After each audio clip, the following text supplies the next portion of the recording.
ইয়ো, কি অবস্থা সবার? আজকে আমি যে বিষয় নিয়ে কথা বলবো সেটা সবার জীবনে একবার না হয় একবার আসেই থাকে। সেটা হয় শরীফ হোক, না হলে শরীফা, না হলে এদের মাঝখানেরটা।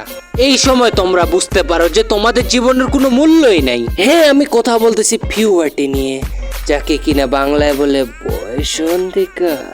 এখন আমি তোমাদেরকে বয়সন্ধিকাল নিয়ে কোনো প্রশ্ন করব না, কারণ অলরেডি আমি কিছু পোলাপাইনদের করছি, আর যাদের রিপ্লাই দেখা আমি হ্যালো গাইস, আমি একটা ভিডিও বানাচ্ছি পিউবার্টি নিয়ে, মানে বয়সন্ধিকাল নিয়ে। তো বয়সন্ধিকাল সম্পর্কে মানে শরীরে কি কি চেঞ্জেস হয়, কি হয় না হয়, একটু আমাকে সবাই বলো। বগলের নিচে, বুহের মধ্যে, নাহের নিচে, আবার ওই জায়গায়ও জঙ্গলটার আবাস দেখা যায়। ভাই, নিচে দুইটা সিমে বিচি থাকে বুঝছো। ওরা মনে করো বড় হয়ে যায়, শীতকালে চুপসা যায়, আর গরমকালে ঢুল্লা পড়ে ভাই, পিং পং বলের মতো খেলুন যে ভূমি। মেয়েদের ছোট দুইটা কটবেল আছে না, সেগুলো তরমুজের মতো বড় হয়ে যায়। তোমাদের চিন্তা ভাবনা যদি আমার এই ফ্রেন্ডদের মতো হয় তাহলে তোমাদের অনেক অনেক শুভকামনা। কারণ যখনই তোমরা এগুলো চিন্তা করছো না, তোমাদের মা বাপ আজ পর্যন্ত যত টাকা তোমাদের উপর লাগাইছে সবকটাই উসুল হয়ে গেছে। তাহলে চলো ইয়ার, বেশি কথা না বাড়ায় সোজা ভিডিওটা চালু করা যাক। যেহেতু আমি নিজেই একটা ছেলে, তাই ছেলেদের উপরে একটু পরে বলা যাক। আগে আসি মেয়েদের উপরে। এই সময় মেয়েদের অবস্থা শোচনীয়। যে মেয়েরা আগে কিনা বিয়ে বাড়িতে দৌড়াদৌড়ি করতো তারা এখন ক্যাট ওয়াকিং এ ব্যস্ত। যে মেয়েরা কিনা একসময় পুতুল নিয়ে খেলতো তারা এখন ছেলেদের মন আর মেকআপ বক্স নিয়ে খেলে। আর অ্যাটিটিউড তো বাপ রে বাপ। বাপ যদিও কিনা অটো আর রিক্সা চালায়, কিন্তু অ্যাটিটিউড এমন হয় যেন স্টার জলসার নেক্সট সিরিয়ালের হিরোইন তারাই হবে। আর কথাবার্তা শুনলে তোমরাও হয়রান হয়ে যাবা। মানে ইংলিশ পারুক আর না পারুক, তাদের কথায় তোমরা ইংলিশ পাবাই পাবা। আর এমনও না তারা প্রপার ইংলিশ জানে, ইংলিশের মধ্যে শুধু তারা 3 থেকে 4টা ওয়ার্ডই জানে। লাইক ইউ বাট বেবি আর লাভ ইউ টু। না না না, তোমরা নিজেরাই বলো, তোমরা ওই সমস্ত মেয়েদের পছন্দ করবা যারা কিনা তোমাদেরকে বলে হ্যালো হোয়াটসঅ্যাপ, নাকি এই সমস্ত মেয়েদের পছন্দ করবা যারা কিনা এমনি বলে কি করছিস রে? আর এই সময় মেয়েদের মাঝখানে আরো 2টা রোগ পাওয়া যায়। প্রথমটা হলো ভালোবাসা, আর 2 নাম্বারটা হলো চুগলি করা। প্রথমে আসা যাক ভালোবাসার উপর। আমি জানি না 10-11 বছরের বাচ্চারা ভালোবাসা নিয়ে মানে কি বুঝে, আমি এটা বুঝি না।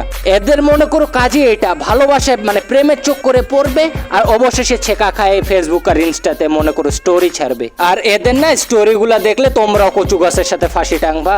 একদিকে ঈদ আসার আনন্দ, আরেকদিকে তোমাকে হারানোর কষ্ট। যখন নিজেকে বদলে ফেলবো তখন আমার চেয়ে বেশি কষ্ট পাবো।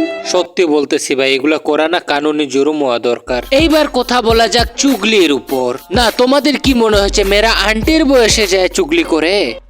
What a failure. এই সময় তোমরা যদি কোনো মেয়ের গ্রুপকে কথা বলতে দেখো তাহলে এটাই মনে করবা যে তারা আলোচনা করতেছে কার গার্লফ্রেন্ড কয়টা, কার বয়ফ্রেন্ড কয়টা, কার কয়টা জিএফ আছে, কার কয়টা বয়ফ্রেন্ড আছে। বাস এইসব কিছু করলেই মেয়েদের জীবন ধন্য। তো এখন আমরা কথা বলি আমাদের প্রাণপ্রিয় ছেলেদেরকে নিয়ে। এখন বয়সন্ধির আগে পোলাপাইন কেয়ার করে না তাদের সাথে কি হচ্ছে, কানে ময়লা জমে আছে, মুখে কাদায় লাগা আছে, নাকি পরনের কাপড় ফাইটা আছে। কিন্তু বয়সন্ধির সময় ছেলেদের অবস্থা আলাদাই লেভেলে চলে যায়। শালার পোলাপাইনের মাথা অন্য কিছু বলে, মন অন্য কিছু বলে, আর হাতের তো মজাই মজা। বয়সন্ধির আগে তোমরা পোলাপাইনদের যে কোনো কিছু দাও না কেন, তারা সেটা পয়রা ফেলবে। সেটা কাপড়টা হয় চিরা হোক আর ফাটা হোক, তারা পরে ফেলবে। কিন্তু বয়সন্ধির সময় তাদের মাথায় শো আপ জিনিসটা যে কই থেকে আসে আমি নিজেও জানি না। তুমি যদি গুলিস্তানে যাও আর একটা ফাটা চিরা গেঞ্জি আইনা ওদেরকে দাও আর বলো এটার দাম 5000 টাকা, তারা সেটা পয়রা ফেলবে। আর জুতা লাগবে কি জানো, নাইকি। তুমি যদি ওদেরকে একটা চিরা জুতা গিফট করো আর ওইটার উপর যদি নাইকির ব্র্যান্ডের লোগো থাকে তাহলে ওইটাও ওরা খুশি খুশি কাজ চালাবে। আর যদি সেটা স্পোর্টসের জিনিস হয় না, জিনিসটা এমন লাগবে যেটা কিনা ওয়ার্ল্ড কাপে ইউজ করা হয়েছে। শালার পোলাপাইন ভাবসাব তো এমন নেবে যেন কালকে রোনালদো হয়ে যাইতাছে।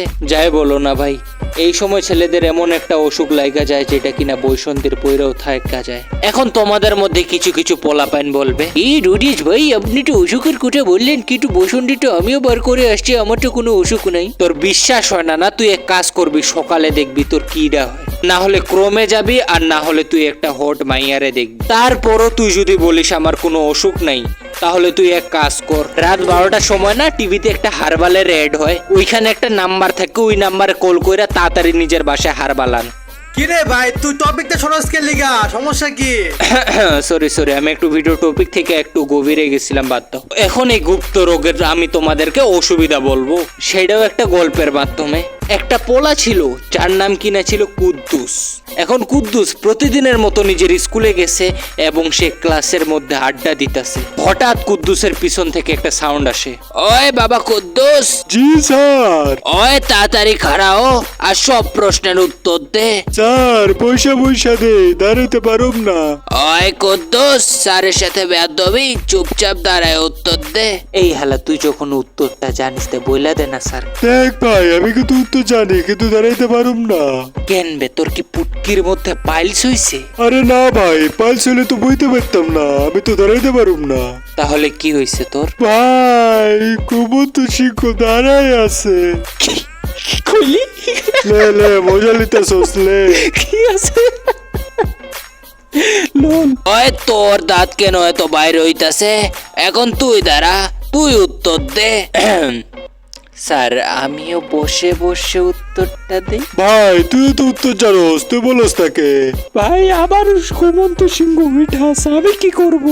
স্যার আমি অ্যানসারটা জানি, আমি বলি। ওই রকিয়া, ভেরি গুড। সব ছেলেরা মেয়েদের কাছ থেকে কিছু শিখ। এভাবে মেয়েরা ছেলেদের দুর্বলতা সুযোগ নিয়ে ক্লাসের স্যারদের ফেভারিট হয়ে যায়, আর বেচারা ছেলেরা না পারে সইতে, না পারে কাউরো কইতে। তো বাস ইয়ার, আজকে এই পর্যন্তই। ভিডিওটা ভাল লাগলে লাইক করো আর চ্যানেলে নতুন হলে সাবস্ক্রাইব করে দাও। তো তোমাদের সাথে দেখা হচ্ছে আর একটা নতুন ভিডিওতে। ততক্ষণের জন্য বাংলায় বিদায়, হিন্দিতে আলবিদা আর উর্দুতে খুদা হাফেজ আর জাপানিসে